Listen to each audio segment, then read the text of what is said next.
We are going to discuss uniqueness. And I've seen a lot of discourse done around that subject, especially on the internet space. But most of it is limited in the sense that the creators are mostly theoretical. So they mostly rely on logic, what is seemingly acceptable, what is convincing. So for instance, when you're unique, it's most likely it drives you to isolation. It's most likely the giftings or the talents diverges you from the familiar pathway. So all of this is logical, it's acceptable, it's common sense that when you're unique, it's most likely you're not allowed to do certain things. In fact, if you sit and analyze as professionals, what does unique mean? It means different. So the differentials between today's video and that of the previously consumed is the fact that it's coming from a unique individual itself. So I'm going to teach you how I dealt with it, how I used it to become massively successful.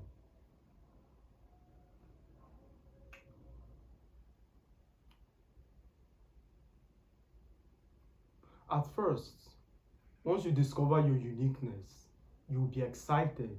It is gratifying because it's most likely you're coming from shades of hedonism, shades of depression, and finally you discover something that could change your life. Yet, it's met with discontent, it's met with contempt, it's met with disagreement. For various reasons, because people would rather you remain in the same place than supersede them.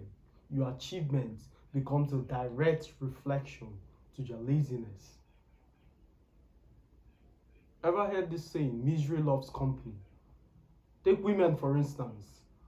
A guy cheats. Her single friends are like, break up with him. You deserve better. You deserve more. You deserve this. Why? They want to be in the same situation. In your own life, once you decide to do something good, oh, I'm going to the gym this year. Oh, you can't possibly do that. In fact, you've been in friends group when you declared your intention to approach that lady. It was met with discouragement. It was met with ridicule. They all laughed. They called you names. How could you possibly do this?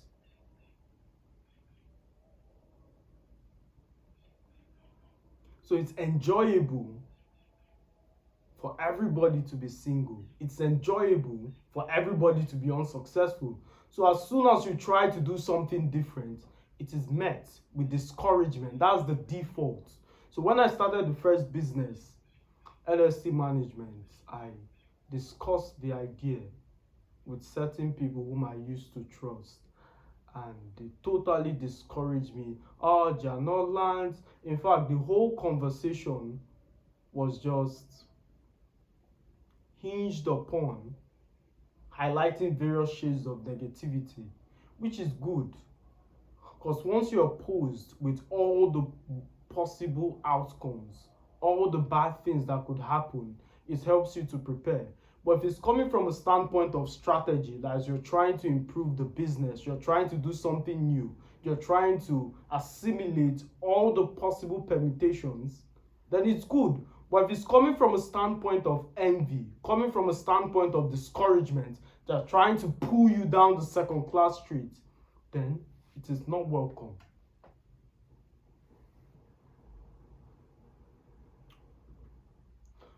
But the main problem with uniqueness, and please listen, because every single one of my audience who are unique will nod their head in affirmation, that the main problem of uniqueness is uncertainty.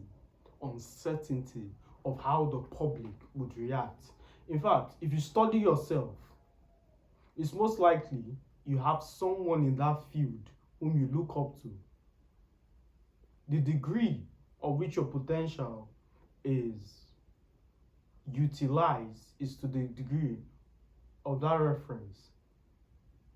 So say for instance, you want to be a controversial speaker, someone who says unagreeable things online, to the degree of which you vocalize on certain subjects is the same amount as the reference.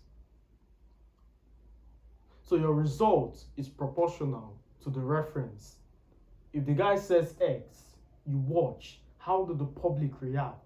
Did he get banned? Did he get cancelled? What was the outcome of what he said? That's how you live your life. But unfortunately, the problem with that kind of living is you would never attain heights of success, because what differentiates you from the other guy you're comparing yourself to? Nothing. If that other guy exists, why should we give you, the newcomer, a space? What's so special about you? Exactly. So until you begin to utilize that potential to its fullest, there is nothing. The uncertainty about how the public would react, or how your friends, how your family would react to this new version of you, is what's keeping you down. Is what's preventing you from utilizing your full potential.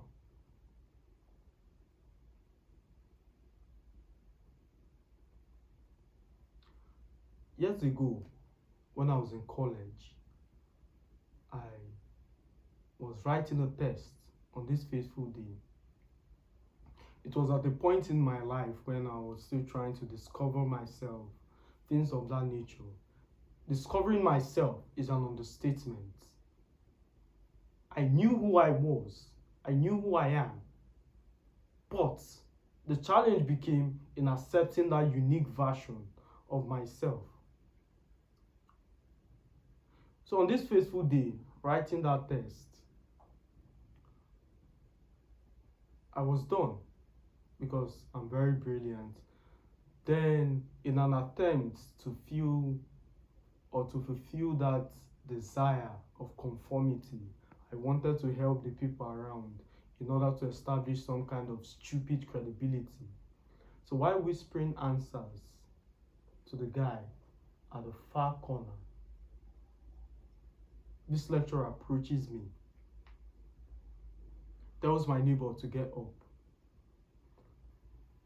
Once he's in his face, he whispers some things to him, shares the story of how it's people of his stature that are used to do dangerous things, people who are smiling and things of that sort. Because of his presence, I wasn't able to help the person at the far corner. In frustration, about 5-6 minutes, I was about to submit. Then he looked at me. I'll never forget what he said. You're a king.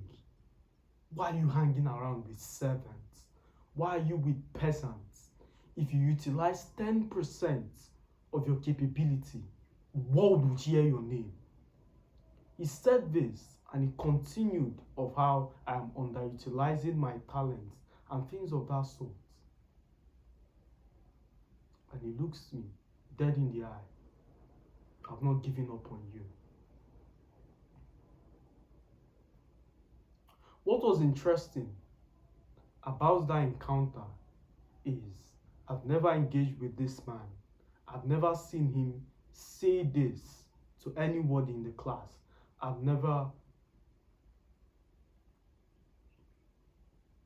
engaged in any kind of experience that would lead to that conversation. But for him to astutely identify my giftings and ability was more of a prophetic kind of sign that I'm wasting my time here. There are a lot of things to do. Lot of things to do. Currently, XYZ is in its development. This is something I should have done years ago. Why didn't I do it? Limitations, fear, unnecessary. And please understand, fear is actually self-imposed. And you do not fear failing. You actually fear what other people will think when you fail. So for instance, you start a business. Nobody wants to be the guy who puts on the shirt of his failed company at a Thanksgiving dinner. Nobody wants to be that guy who had a failed company. Nobody wants to start a company. Nobody wants to start a business. Nobody wants to start a brand because they risk failing in public. So if you see the problem with that business, it's not the business that's the problem. The real problem is the public failure. The real thing you're worried about is how you fail in public and the public reaction. When I was speaking at an event, like a small gathering, most of the individuals came to me afterwards and they confessed that the real problem is not failing or stumbling on stage. It's how people see them. The consciousness of failure is imbued in their psyche such that the individual seen after 2-3 weeks, they truly believe that person is seeing them from that lens, which is not the case. Honestly, if you look and sit and analyze, how many times do you think of other people? Exactly. So you in your hubris truly believe they are thinking about you.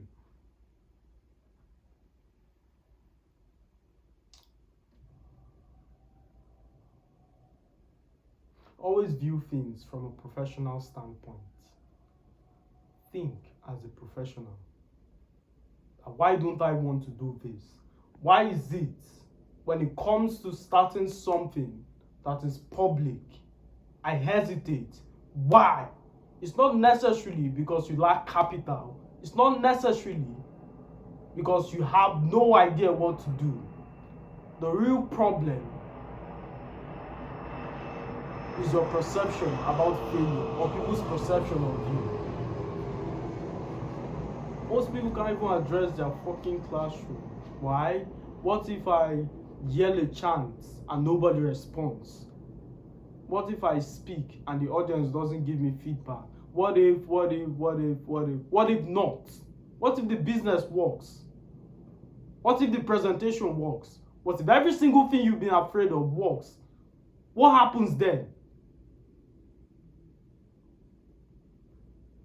So in as much as you can fail, think about it from the opposite.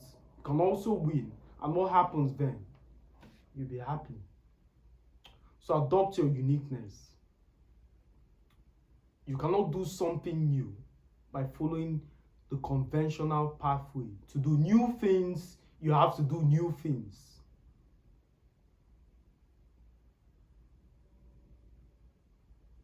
Look at the people who are changing worlds, who are moving mountains. It's a consequence of their uniqueness. The public is unfamiliar with that character.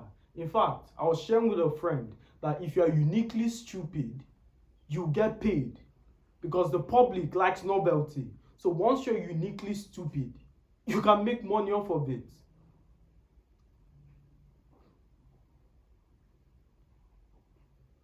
You can look at the public figures, the Elons, and say, I'm not as brilliant as him. I can't do what he's doing. You might be right, but you're also wrong. Because every single person have their own peculiarity. You are special in a sector in some way. Once you utilize it, harness it, there's no rising for you. As always, my friends, pleasure speaking to you. I'll see you in the next one.